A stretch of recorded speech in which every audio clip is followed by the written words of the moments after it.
Hello students, नमस्ते। आप सभी का माइंड बूस्टर स्टडी चैनल में स्वागत है। आई होप आप सभी अच्छे होंगे, स्वस्थ होंगे, तंदुरुस्त होंगे एंड आप सभी की पढ़ाई एकदम मस्त तरीके से चल रही होगी। आज हम अपनी 1000 PYQ क्वेश्चन की उड़ान सीरीज को आगे कंटिन्यू करेंगे। पिछली वाली वीडियो में हमने 700 क्वेश्चन डिस्कस कर लिए थे। आई होप आप सभी को वीडियो अच्छी लगी होगी। अगर आप सभी की कोई भी क्वायरी हो क्वेश्चन से रिलेटेड तो आप सभी कमेंट सेक्शन में जरूर बताएं एंड साथ ही साथ में अपना स्कोर भी कमेंट सेक्शन में बताएं। तो इसी के साथ अपने समय का सदुपयोग करते हुए आज के फर्स्ट क्वेश्चन की तरफ बढ़ते हैं। आज का फर्स्ट क्वेश्चन है, कांगड़ा रियासत के राजा कौन थे जब फिरोज शाह तुगलक ने कांगड़ा पर आक्रमण किया था। क्वेश्चन यहाँ पर पूछा गया है कि फिरोज शाह तुगलक ने जब कांगड़ा रियासत पर आक्रमण किया था तो उस रियासत के राजा कौन थे, मतलब कि तब कांगड़ा रियासत के राजा कौन थे। तो सबसे पहली बात यह है कि जब भी आप उसका किसी भी क्वेश्चन का आंसर टिक करेंगे तो आपने क्वेश्चन को अच्छे से पढ़ना है, उसके बाद ही उसका आंसर जो है टिक करना है। तो अब हम ऑप्शन की तरफ बढ़ते हैं। इसमें फर्स्ट ऑप्शन दिया हुआ है भूमिचंद, बी ऑप्शन है जयचंद, सी ऑप्शन है रूपचंद एंड डी ऑप्शन है धर्मचंद। इसका राइट आंसर रहेगा हमारा रूपचंद। जब फिरोज शाह तुगलक ने कांगड़ा रियासत पर आक्रमण किया था तो वहाँ के राजा थे हमारे रूपचंद। अब हम इस वाले क्वेश्चन से अदर फैक्ट डिस्कस कर लेते हैं जो एग्जाम के पॉइंट ऑफ व्यू से इंपॉर्टेंट है। जैसे कि फिरोज शाह तुगलक ने कांगड़ा रियासत पर आक्रमण कब किया था, तो इन्होंने किया था 1365 ईस्वी में। यह डेट भी इंपॉर्टेंट है, कई बार एग्जाम में पूछी गई है। कितने में किया था, 1365 ईस्वी में। अगर अब हम बात करें यहाँ पर फिरोज शाह तुगलक के बारे में तो इन्होंने क्या किया था कि कांगड़ा के ज्वालामुखी मंदिर से 1300 पुस्तकें जो संस्कृत में थी उनको उठाकर ले गए, उनका अनुवाद फारसी में करवाने के लिए। किसमें, फारसी में करवाने के लिए। और यह वाला अनुवाद जो है किया गया था हमारे इज्जुद्दीन, यहाँ पर मैं उनका नाम लिख रही हूँ, इज्जुद्दीन खालिद खानी। इज्जुद्दीन खानी के द्वारा जो है यह अनुवाद किया गया था। एंड इन पुस्तकों का जो नाम रखा गया था, यह रखा गया था दलील ए फिरोज शाही। क्या नाम रखा गया था, दलील ए फिरोज शाही। ठीक है, यहाँ तक आप सभी को समझ में आ गया क्या क्या हमने यहाँ पर डिस्कस किया। कि एक बार मैं फिर से आप सभी को बता दूं कि फिरोज शाह तुगलक ने जब कांगड़ा रियासत पर आक्रमण किया था तो वहाँ के राजा थे हमारे रूपचंद। एंड कितने में किया था, 1365 ईस्वी में। इन्होंने क्या किया कि ज्वालामुखी मंदिर से 1300 पुस्तकें ले गए और उसका जो है फारसी में अनुवाद करवा दिया। एंड यह अनुवाद किसके द्वारा किया गया था, इज्जुद्दीन खालिद खानी के द्वारा किया गया था। एंड इस पुस्तक का नाम रखा गया था दलील फिरोज शाही। जो भी हमने यहाँ पर डिस्कस किया वो सारे एग्जाम के पॉइंट ऑफ व्यू से इंपॉर्टेंट है, सो आप इन सभी को नोट कर लेना। एंड इसके बाद अगर हम बात करें कि फिरोज शाह तुगलक के पुत्र थे, उनका नाम था नसीरुद्दीन। क्या नाम था, नसीरुद्दीन। उन्होंने 1389 ईस्वी में, कितने में, 1389 ईस्वी में भागकर जो है नगरकोट की पहाड़ियों में शरण ली थी। एंड तब वहां के राजा कौन थे, कांगड़ा रियासत के, तो कांगड़ा रियासत के राजा थे सागर चंद। ठीक है, यहाँ तक आप सभी को समझ में आ गया। इसके बाद हम आगे बढ़ते हैं। तो रूपचंद के बारे में अगर मैं बात करूँ तो रूपचंद ने 1300 जिनके समय काल में जो है फिरोज शाह तुगलक ने कांगड़ा रियासत पर आक्रमण किया था, तो रूपचंद ने 1360 ईस्वी में, कितने में, 1360 ईस्वी में दिल्ली पर आक्रमण किया था और उस पर विजय प्राप्त की थी। ठीक है, यहाँ तक आप सभी को समझ में आ गया। तो अगर हम बात करें कि किस किस मुगल वंश ने कब कब कांगड़ा रियासत पर आक्रमण किया था एंड वहाँ के राजा कौन थे, तो इसके ऊपर एक छोटी सी नज़र डाल लेते हैं। जैसे कि महमूद, मैं उनका नाम यहाँ पर लिख देती हूँ, महमूद गजनबी ने कांगड़ा पर आक्रमण किया था हमारा 1009 ईस्वी में किया था। एंड तब कांगड़ा के राजा थे हमारे जगदीश चंद्र। कौन थे, जगदीश चंद्र। ठीक है, यहाँ तक आप सभी को समझ में आ गया। अगर अब हम बात करें कि मोहम्मद बिन तुगलक, मोहम्मद MBT, मैं इनका नाम शॉर्ट में लिख रही हूँ क्योंकि यहाँ पर स्पेस की थोड़ी सी कमी है, कि मोहम्मद बिन तुगलक ने कब किया था कांगड़ा पर आक्रमण, 1330 ईस्वी में। एंड वहाँ के राजा कौन थे कांगड़ा के, तब वहाँ के राजा थे पृथ्वीचंद।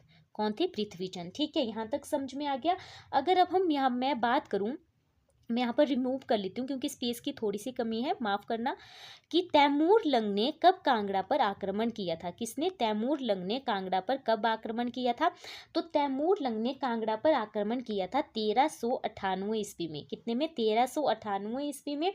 एंड तब कांगड़ा रियासत के राजा थे हमारे मेघचंद। कौन थे? मेघचंद। ठीक है, अब इसी के साथ मैं अगले वाले क्वेश्चन पर बढ़ूंगी क्योंकि मैंने इस वाले क्वेश्चन से रिलेटेड हर एक फैक्ट मैंने डिस्कस कर लिए हैं जो एग्जाम के पॉइंट ऑफ व्यू से इंपॉर्टेंट है।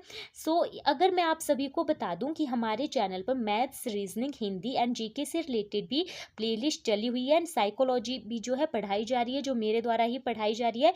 तो आप वहाँ पर विजिट करके उसका फ़ायदा भी ज़रूर उठाएं। एंड HPG के जो है टॉपिक वाइज भी करवाई जा रही है, तो आप वहाँ पर विजिट करके भी उसका फ़ायदा ज़रूर उठाएं।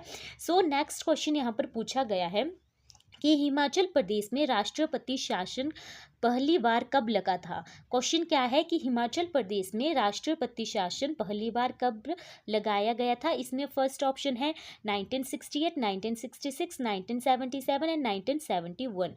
तो इसका राइट आंसर रहेगा हमारा 1977 में हिमाचल प्रदेश में फर्स्ट टाइम जो है क्या लगाया गया था? राष्ट्रपति शासन लगाया गया था। एंड इसकी पूरी डेट की अगर मैं बात करूँ तो 30 अप्रैल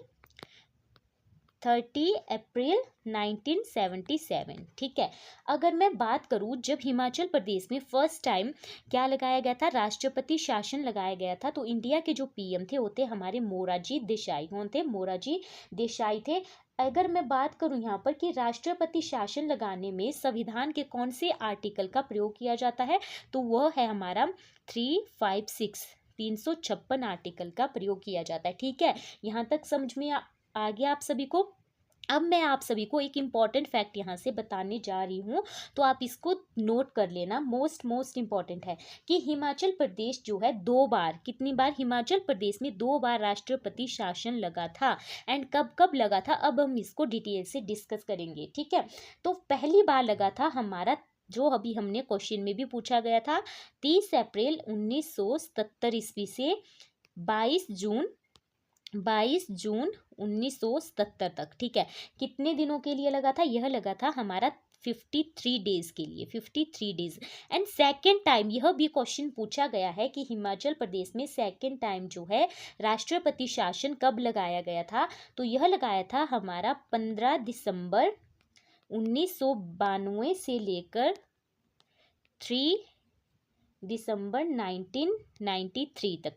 कितने दिनों के लिए लगाया गया था? 353 दिनों के लिए। यहाँ पर 53 दिनों के लिए लगाया गया था और यहाँ पर 353 दिनों तक लगाया गया था। ठीक है, यहाँ तक आप सभी को समझ में आ गया। तो हम नेक्स्ट क्वेश्चन की तरफ बढ़ते हैं। मोस्ट इंपॉर्टेंट क्वेश्चन है, बहुत बार यह पूछा गया है, तो आप इन सभी फैक्ट को क्या कर लेना? नोट कर लेना। सो यहाँ पर नेक्स्ट क्वेश्चन है, टांकरी क्या है? क्या पूछा गया है कि टांकरी क्या है? इसमें फर्स्ट ऑप्शन है बुनाई का तरीका, B ऑप्शन है विवाह रीति, C ऑप्शन है एक सिक्का एंड D ऑप्शन है एक लिपि का प्रकार। सो आई थिंक सभी को ही पता होगा कि टांकरी क्या है? एक लिपि का प्रकार है। क्या है? लिपि का प्रकार है। एंड टांकरी जो है पहाड़ी भाषा की लिपि है। किसकी है? पहाड़ी भाषा की लिपि है। कौन सी? टांकरी। जो बनिए होते थे प्राचीन समय में, उनके द्वारा हिसाब किताब के लिए इसका प्रयोग किया जाता था। एंड जो कांगड़ा एंड जो चंबा जो हमारी रियासतें थी, है ना, उनके जो राजा थे वो भी इसी लिपि में अपना राजकाज जो है करते थे। ठीक है, अब वर्तमान में जो पहाड़ी भाषा की जो लिपि है वह कौन सी है? इसको भी आप नोट कर लेना। तो वह है हमारी देवनागरी। देवनागरी कौन सी है? देवनागरी जो है वर्तमान समय में जो है पहाड़ी भाषा की लिपि है। अगर अब हम बात करें कि पहाड़ी बोलियों की, पहाड़ियाँ जो पहाड़ी बोलियाँ हैं उनकी अगर हम बात करें, तो जो पहाड़ी बोलियाँ थी उनका वर्गीकरण जो है हमारे जॉर्ज, यह क्वेश्चन जो है पूछा गया है बहुत बार, जॉर्ज ए ग्रियर्सन के द्वारा किया गया था। जो हमारे पहाड़ी जो सारी बोलियां थी उनका जो वर्गीकरण था वो किसके द्वारा किया गया था? जॉर्ज ए ग्रियर्सन के द्वारा उनका वर्गीकरण किया गया था। ठीक है, यहाँ तक आप सभी को समझ में आ गया। तो इसके बाद हम आगे बढ़ते हैं। तो इन्होंने इसका जो वर्गीकरण किया, इनका जो जिक्र किया गया था, इनकी एक पुस्तक है, मोस्ट इंपॉर्टेंट है, यह भी पूछी जाती है। इस पुस्तक का नाम है हमारा भारत का भाषिक सर्वेक्षण। सर्वेक्षण। ठीक है, तो इस वाली पुस्तक में इन्होंने पहाड़ी जो बोलियां थी उनका क्या किया गया था, वर्गीकरण किया था। अगर अब हम बात करें हिमाचल प्रदेश की बोलियों में कि कौन कौन सी डिस्ट्रिक्ट में कौन कौन सी बोलियां बोली जाती है, बहुत बार मैंने अपनी पिछली वाली वीडियो में भी डिस्कस किया था। जैसे कि सिरमौर में बोली जाती है Dharti and Vishwai, Dharti and Vishwai. And then Solan में बोली जाती है हमारी, सोलन में है हमारी बघाटी एंड देन हिंडूरी, हिंडूरी यानी कि जो नालागढ़ जो रीजन है वहाँ पर यह बोली जाती है। एंड अर्की वाले रीजन में बघाटी बोली जाती है। एंड बिलासपुर मोस्ट इंपॉर्टेंट है, बहुत बार यह बिलासपुर की जो बोली है उसको पूछा जाता है, तो वो है हमारी कहलूरी। कौन सी है, कहलूरी है। ठीक है, यहाँ तक समझ में आ गया। एंड नेक्स्ट अगर हम बात करें यहाँ पर किन्नौर की, तो किन्नौर की जो बोली है मेन, अलग अलग वैल्यू में तो अलग अलग बोलियां बोली जाती है, लेकिन जो मेन है वो है होमसद। कौन सी, होमसद। अगर मैं लाहौल एंड स्पीति की बात करूं तो लाहौल एंड स्पीति में है भुट्टी, बोटी, गहरी, जागस, जगासा एंड मंछद। तो यहाँ मैं इन्हीं के बारे में बताऊंगी। अब आप सभी कमेंट सेक्शन में बताना चंबा एंड कांगड़ा की बोलियों के बारे में। ठीक है, यहाँ तक आप सभी को समझ में आ गया। अब मैं आगे बढ़ती हूँ। सो हमारा नेक्स्ट क्वेश्चन है, कौन सा दर्रा या जो पास है valley of shadow, valley of shadow यानी कि छाया की घाटी के नाम से प्रसिद्ध है। इसमें फर्स्ट ऑप्शन है कुंजुम, बी ऑप्शन है रोहतांग, सी ऑप्शन है pin Parvati and D option है इनमें से कोई भी नहीं। सो इसका राइट आंसर रहेगा हमारा pin Parvati valley. Pin Parvati जो वैली, सॉरी वैली नहीं होगा यहाँ पर, वैली भी है वैसे ये, लेकिन जो पिन पार्वती जो दर्रा है उसको हमारे क्या बोला जाता है, वैली ऑफ शैडो के नाम से जाना जाता है। तो अब हम बात कर लेते हैं कि यह इसकी जो ऊंचाई है वो कितनी है। इसकी ऊंचाई है हमारी 5319 मीटर। समुद्र तल से इस वाले दर्रे की ऊंचाई कितनी है, 5319 मीटर। ठीक है, अब हम इसके बारे में थोड़ा सा और हम डिस्कस कर लेते हैं कि यह वाला जो पास है, पिन पार्वती पास है, यह हमारे कुल्लू के खीर गंगा के पार्वती वैली से स्टार्ट होता है और हमारे लाहौल एंड स्पीति के स्पीति वैली के पिन घाटी में ख़त्म होता है। ठीक है, तो यह वाला दर्रा हमारा किस किस के बीच में हुआ, कुल्लू एंड स्पीति के बीच में। यह एक क्वेश्चन आपने यहाँ से ए वाला नोट कर लेना कि किस किस के बीच में हुआ, कुल्लू एंड स्पीति के बीच में हुआ। एंड यहाँ पर जो लाहौल एंड स्पीति में जो पिन वैली है वहाँ पर पिन वैली नेशनल पार्क भी है। कौन सा, पिन वैली नेशनल पार्क भी वहाँ पर सिचुएटेड है। एंड यह क्वेश्चन भी पूछा जाता है कि कौन सी डिस्ट्रिक्ट में, अगर डिस्ट्रिक्ट पूछी जाए तो लाहौल एंड स्पीति, अगर प्लेस पूछा जाए तो कहाँ पर है, हमारे स्पीति प्लेस पर है। ठीक है, अगर मैं इसकी बात करूँ कि यह हमारा नेशनल पार्क कब बना, तो यह बना था हमारा 9 जैन 1987 को, 9 जैन 1987 को यह नेशनल पार्क बना। एंड इसका क्षेत्रफल है हमारा 657 वर्ग किलोमीटर, 675 वर्ग किलोमीटर इसका हमारा क्षेत्रफल है। ठीक है, यहाँ तक आप सभी को समझ में आ गया। अगर हम ऑप्शन की यहाँ पर बात करूँ तो कुंजुम जो दर्रा है यह है हमारा लाहौल एंड स्पीति के बीच में। किस किस के बीच में, लाहौल एंड स्पीति के बीच में। रोहतांग की अगर मैं बात करूँ तो यह है हमारा लाहौल एंड कुल्लू के बीच में, जहाँ से हमारी जो ब्यास रिवर है उसका उद्भव होता है। ठीक है, यहाँ तक आप सभी को समझ में आ गया। तो हम अपने नेक्स्ट क्वेश्चन की तरफ बढ़ते हैं। अगर मैं आप सभी से बात करूँ कि नेक्स्ट क्वेश्चन है यहाँ पर, हिमाचल प्रदेश में दूसरे व्यक्ति कौन थे या कौन व्यक्ति थे जिनको विक्टोरिया क्रॉस पुरस्कार से नवाजा गया था। मतलब कि हिमाचल प्रदेश के दूसरे कौन से व्यक्ति थे जिनको विक्टोरिया क्रॉस जो अवार्ड है वह दिया गया था। इसमें फर्स्ट ऑप्शन है हमारा प्रकाश, बी ऑप्शन है भंडारी राम, सी ऑप्शन है Ajit Ram and D option है भूरी राम। तो इसका राइट आंसर रहेगा हमारा भंडारी राम।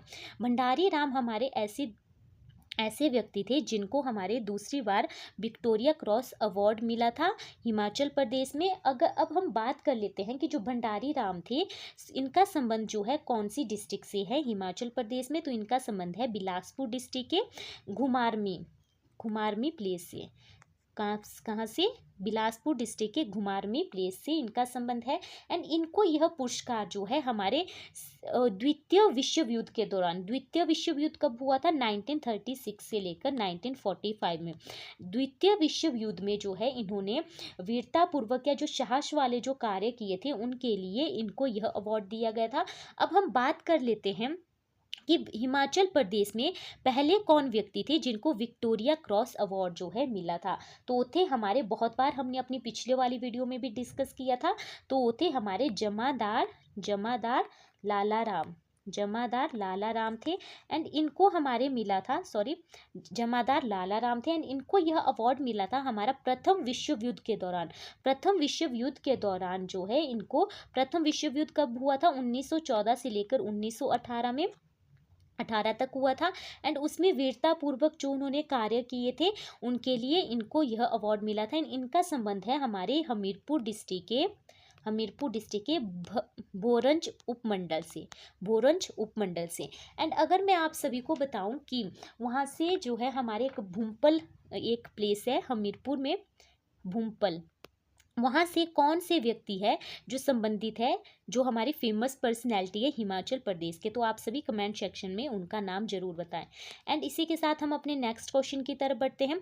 इससे पहले मैं आप सभी को बता दूं कि जो भी स्टूडेंट्स हमारे चैनल पर नए हैं उनसे मेरी रिक्वेस्ट है कि हमारे चैनल को सब्सक्राइब कर ले एंड नीचे दिए हुए बेल आइकन को प्रेस कर ले ताकि हर एक वीडियो की नोटिफिकेशन आप तक पहुँच सके। ठीक है, सो हम अपने नेक्स्ट क्वेश्चन की तरफ बढ़ते हैं। यहाँ पर पूछा गया धानवी या इसका नाम घानवी भी मिलता है, तो आप इन दोनों को ही नोट कर लेना कि धानवी या घानवी जल परियोजना हिमाचल प्रदेश के किस जिले में स्थित है। इसमें फर्स्ट ऑप्शन है शिमला, बी ऑप्शन है ऊना, सी ऑप्शन है बिलासपुर एंड डी ऑप्शन है हमीरपुर। सो इसका राइट आंसर रहेगा हमारा शिमला डिस्ट्रिक्ट के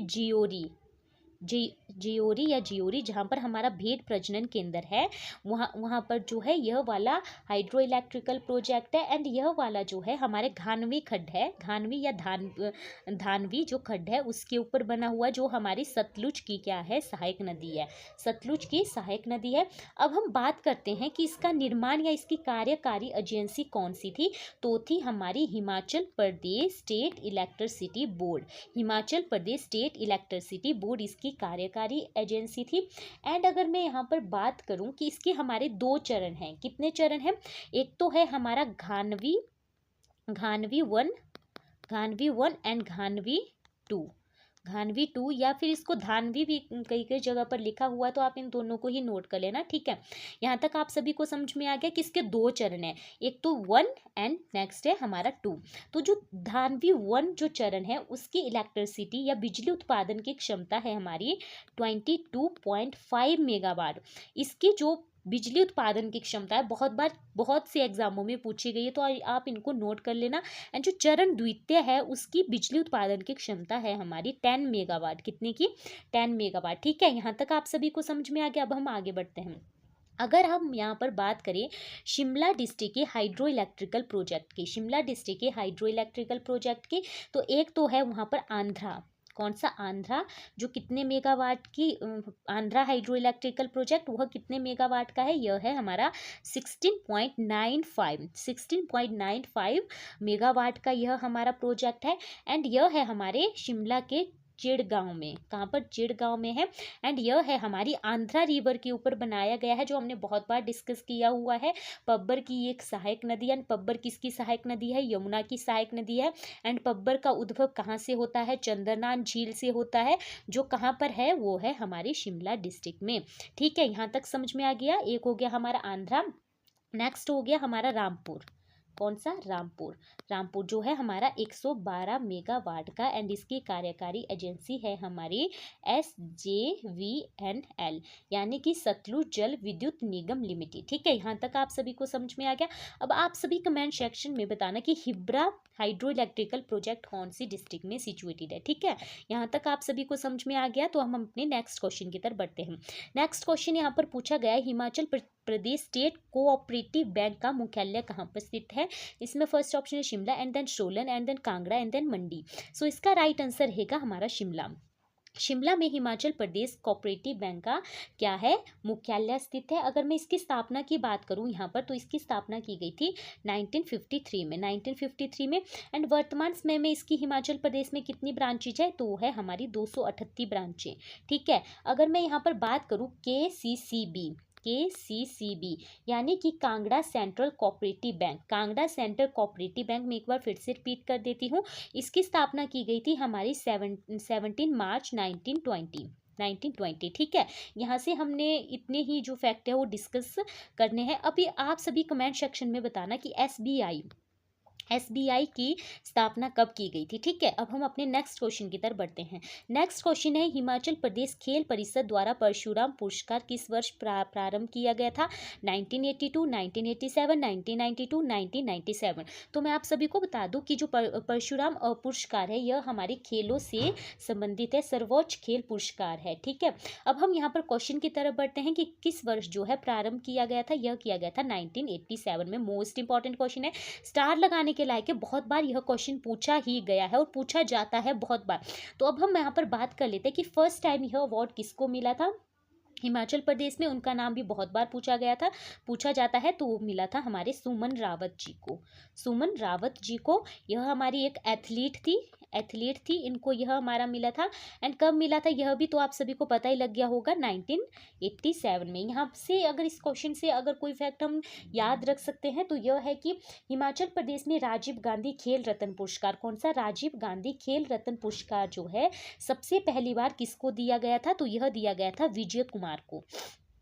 किसको दिया गया था? विजय कुमार को दिया गया था। एंड कब दिया गया था? 19 अगस्त 1985।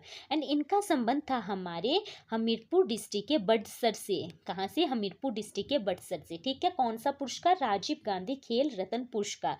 ठीक है। यहाँ तक आप सभी को समझ में आ गया, तो हम आगे बढ़ते हैं।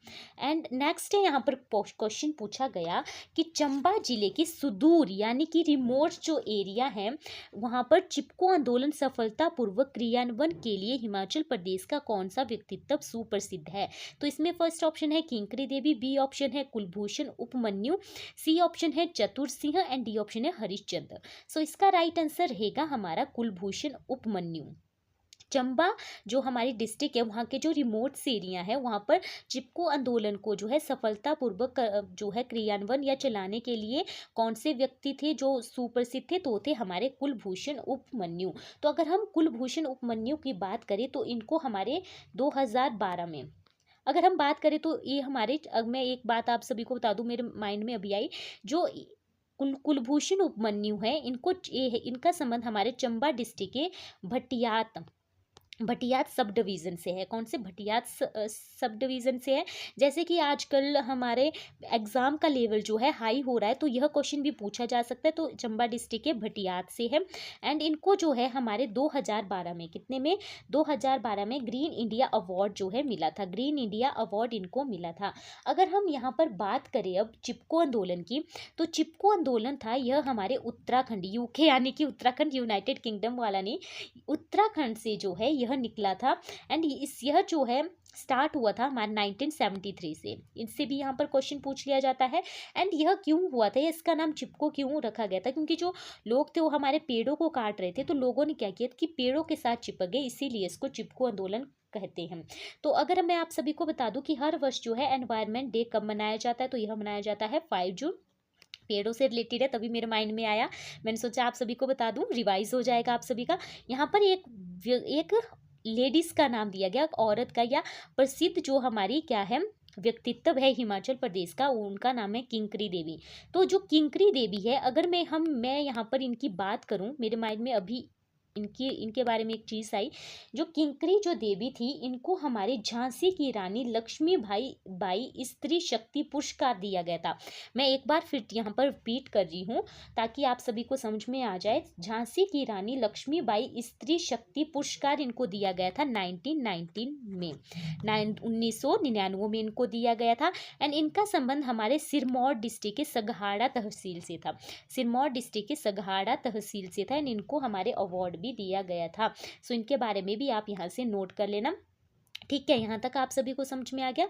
हम अपने नेक्स्ट क्वेश्चन की तरफ बढ़ते हैं। नेक्स्ट क्वेश्चन है, गायत्री मंदिर हिमाचल प्रदेश के किस स्थान पर स्थित है? इसमें फर्स्ट ऑप्शन है रामपुर, बी ऑप्शन है सुजानपुर, सी ऑप्शन है रेणुका, डी ऑप्शन है इनमें से कोई भी नहीं। सो इसका राइट आंसर रहेगा हमारा रेणुका। रेणुका यानी कि सिरमौर डिस्ट्रिक्ट में गायत्री जो मंदिर है यह हमारे सिरमौर डिस्ट्रिक्ट में सिचुएटेड है।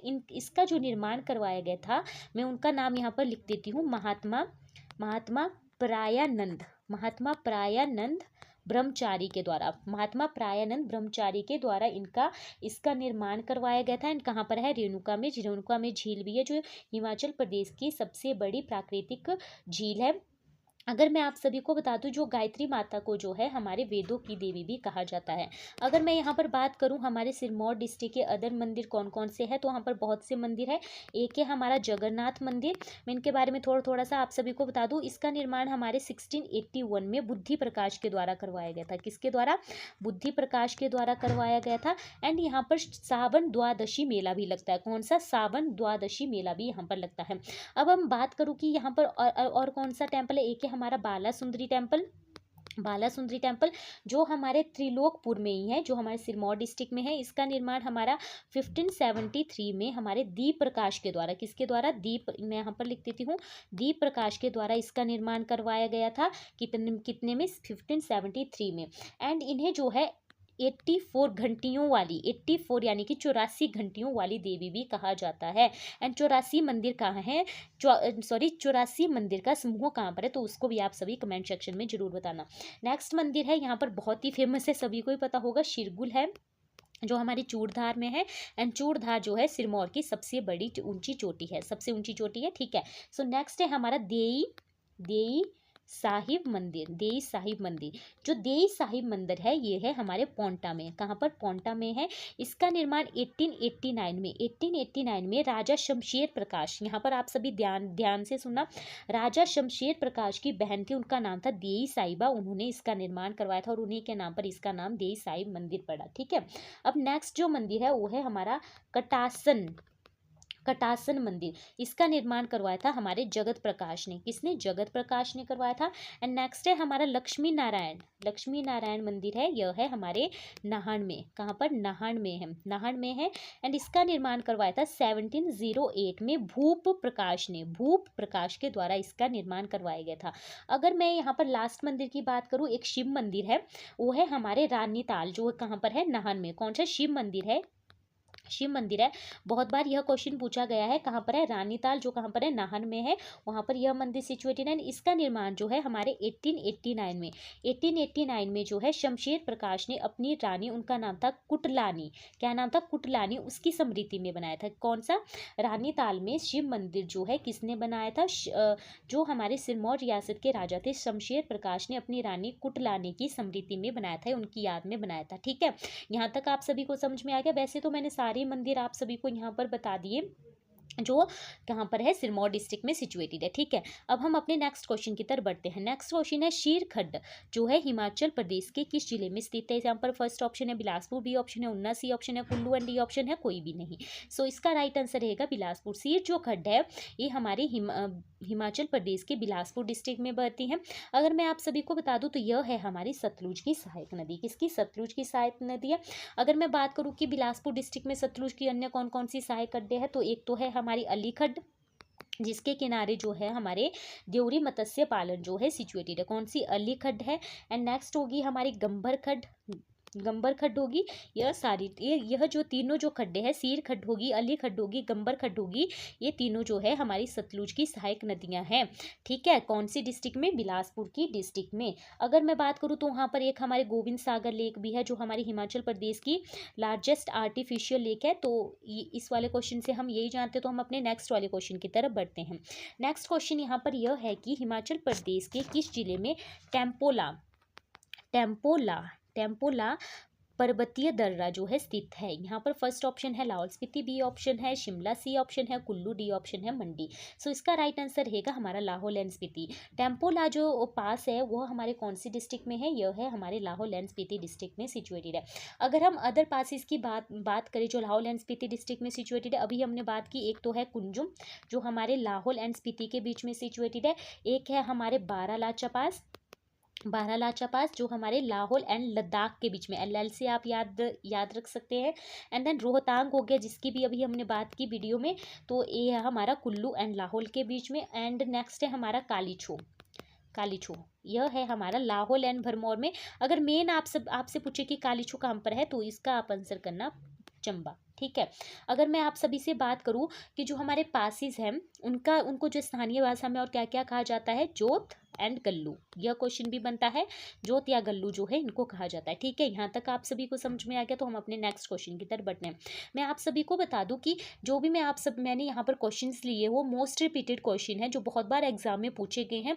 तो आप सभी ने क्या करना है, एक कॉपी लेनी है, उसके ऊपर जो है इन वाले क्वेश्चन को जो है नोट कर लेना, क्योंकि ये most most most important question है, मोस्ट रिपीटेड क्वेश्चन है। ठीक है। सो यहाँ पर क्वेश्चन पूछा गया है, कहलूर रियासत की स्थापना किस वर्ष की गई थी। इसमें फर्स्ट ऑप्शन है 550 ईस्वी में, 650 ईस्वी में, 800 ईस्वी में, 900 ईस्वी में। सो इसका राइट आंसर रहेगा हमारा 900 ईस्वी में, है ना। इस वाली एंड आप सभी कमेंट सेक्शन में बताना, पिछले वाली वीडियो में हमने फर्स्ट ही हमारा क्वेश्चन था कि जो कहलूर जो रियासत थी इसकी स्थापना जो है 900 ईस्वी किस वाली पुस्तक में बताई गई थी, एंड किस किस पुस्तक के द्वारा जो है इसकी स्थापना जो है अलग बताई गई है। ठीक है, इसको आप सभी कमेंट सेक्शन में बताना। तो कहलूर रियासत की स्थापना हमारी 900 ईस्वी में हुई थी।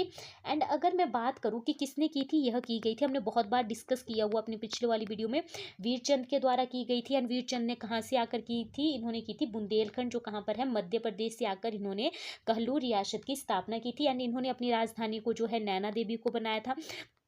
एंड इन्होंने कोट कहलूर एक किला था उसका निर्माण भी करवाया था। एंड देन इसके बाद जो है वीरचंद हुए थे, इन्होंने क्या किया कि नैना देवी से सुनहानी के लिए बिलासपुर की राजधानी जो है ट्रांसफर कर दी। कहाँ से, नैना देवी से सुनहानी के लिए। एंड देन दीपचंद जिन्होंने बिलासपुर शहर की स्थापना की, दीपचंद जिन्होंने बिलासपुर शहर की स्थापना की, उन्होंने क्या किया कि सुनहानी से, नाम लिख देती हूँ मैं यहाँ पर, सुनहानी से इन्होंने राजधानी जो है बिलासपुर शहर के लिए लाई थी। ठीक है, यहाँ तक आप सभी को समझ में आ गया। अगर मैं आप सभी से बात करूँ यहाँ पर कि बिलासपुर के एक राजा हुए थे महान चंद, उनका नाम था, क्या नाम था, महान चंद था। इन्होंने हमारे गोरखाओं को आमंत्रित किया था कि कांगड़ा पर आक्रमण करने के लिए इन्होंने गोरखाओं को बुलाया था भारत में। एंड देन इन्होंने क्या किया कि इन्होंने जब कांगड़ा पर आक्रमण किया तो कांगड़ा पर आक्रमण नहीं किया, जब इन्होंने गोरखाओं को यहाँ पर बुलाया तो गोरखाओं और जो कांगड़ा के राजा थे कांगड़ा के राजा संसार चंद और गोरखाओं के बीच में एक युद्ध हुआ था, जिसको महल मोरिया के युद्ध के नाम से भी जाना जाता है।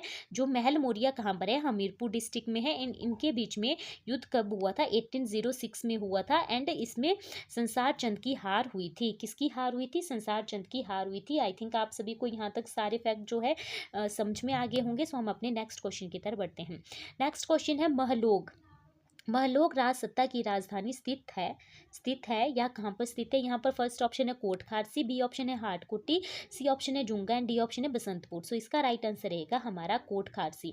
जो महलोग जो हमारी राज सत्ता या रियासत या हमारे सोलन डिस्ट्रिक्ट के या रियासत के अंतर्गत आती थी। एंड इसकी राजधानी कौन सी थी, कोट खारसी थी। एंड इसकी स्थापना की गई थी हमारी वीरचंद के द्वारा। एंड इसके अंतिम जो राजा थे वो थे हमारे नरेंद्र चंद। कौन थे, नरेंद्र चंद। ठीक है, यहाँ तक आप सभी को समझ में आए। अगर मैं हाटकोटी किसकी राजधानी थी, तो थी हमारी कुनिहार की। कुनिहार भी जो रियासत थी भी हमारे सोलन डिस्ट्रिक्ट के अंतर्गत आती थी। एंड जुंगा किसकी थी, तो ये थी हमारी कयोंथल की राजधानी जो है रह चुकी है। एंड जुंगा कहाँ पर है, शिमला में। यहाँ पर स्टेट फॉरेंसिक लेबोरेटरी भी स्थित है। एंड बसंतपुर किसकी थी, तो ये थी हमारी बघाट की। किसकी, बघाट की। तो यह भी हमारी सोलन डिस्ट्रिक्ट के अंतर्गत ही आती है, जो बघाट जो रियासत थी। ठीक है, यहाँ तक आप सभी को समझ में आ गया होगा। तो हम अपने आज के नेक्स्ट एंड लास्ट क्वेश्चन की तरफ बढ़ते हैं। Last but not least. So यहाँ पर पूछा गया 2011 की जनगणना के अनुसार हिमाचल प्रदेश की साक्षरता दर कितनी है। यहाँ पर नीचे ऑप्शन दिए हुए हैं, को मैं नहीं पढ़ूंगी क्योंकि यह वाला क्वेश्चन रहा आप सभी के लिए होमवर्क के तौर पर। तो मैं आप सभी से बार बार बोलती हूँ, जो भी आप सभी को होमवर्क के लिए क्वेश्चन दिया जाए तो इसको आप सभी कमेंट सेक्शन में जरूर बताया करें। ठीक है, ताकि हमें भी आप सबकी फीडबैक मिलती रहे। ठीक है, तो इसी के साथ आज की अपनी वीडियो को हम यहीं पर एंड करते हैं। सो मिलते हैं आप सभी से नेक्स्ट वीडियो में। तब तक अपना ध्यान रखना। Thank you for watching. धन्यवाद।